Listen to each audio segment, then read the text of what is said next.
How to fix SHEIN payment failed. Let's get started. First thing you want to do is verify card details and funds. For that, navigate to the payments page of SHEIN.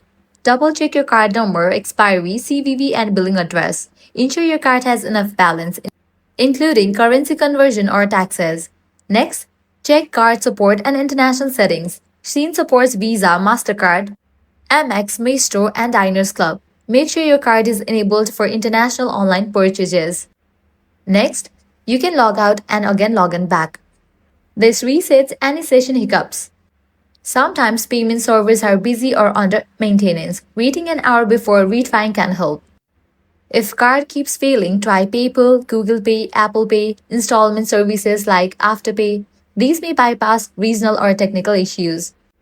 Lastly, contact your bank. Ask if your card has holds or daily limits or needs international transaction activation. And that's it. Following these steps, you can easily fix SHEIN payment failed. If this guide helped you out, do not forget to like, share, and subscribe.